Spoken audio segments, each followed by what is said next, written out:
మనకి ఈరోజు ఇంగ్లాండ్తో లార్డ్స్ వేదికగా థర్డ్ టెస్ట్ జరగబోతోంది కదా.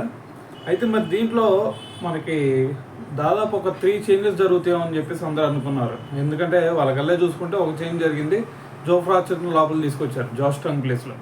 సో మనలో కూడా ఒక 3 చేంజెస్, ఎవరో కరుణ్ నాయర్ అంత మంచి పర్ఫార్మెన్స్ ఇవ్వలేదు కాబట్టి 2 టెస్ట్లో కూడా అతన్ని పక్కన పెడతారని చెప్పేసి, దాని తర్వాత నితీష్ కుమార్ రెడ్డి చూసుకుంటే 2 ఇన్నింగ్స్లో కూడా బ్యాటింగ్లో ఆకట్టుకోలేదు కాబట్టి అతను కూడా పక్కన పెడతారు. దాని తర్వాత ప్రసిద్ధ్ కృష్ణ ప్లేస్లో బుమ్రా అవుతాడని చెప్పేసి అందరూ అనుకున్నారు.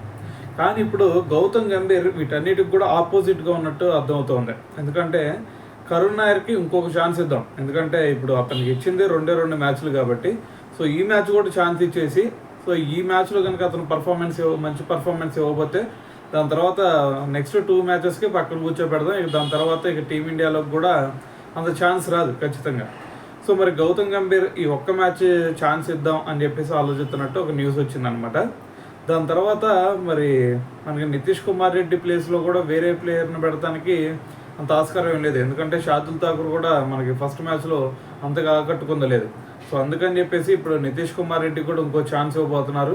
సో ఏదైనా చేంజెస్ చేయాలి అంటే కేవలం మరి బుమ్రాని మాత్రమే, ప్రసిద్ధ్ కృష్ణ ప్లేస్లో బుమ్రాని మాత్రమే తీసుకురావాలని చెప్పేసి ఆలోచిస్తున్నట్టు ఒక న్యూస్ వచ్చిందనమాట.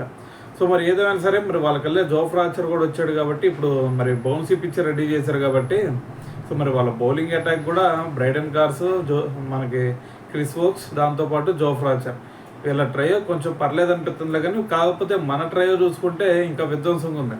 ఎందుకంటే జోఫ్రా మనకల్లే బుమ్రా వచ్చాడు, దాంతోపాటు సిరాజ్, అలాగే ఆకాష్దీప్ సిరాజ్ లాస్ట్ మ్యాచ్లో మంచి రిథంలో అందుకున్నారు కాబట్టి, సో ఏదైనా సరే మరి ఓవరాల్గా చూసుకుంటే మన బౌలింగ్ అటాక్కే కొంచెం బెటర్గా అనిపిస్తుంది.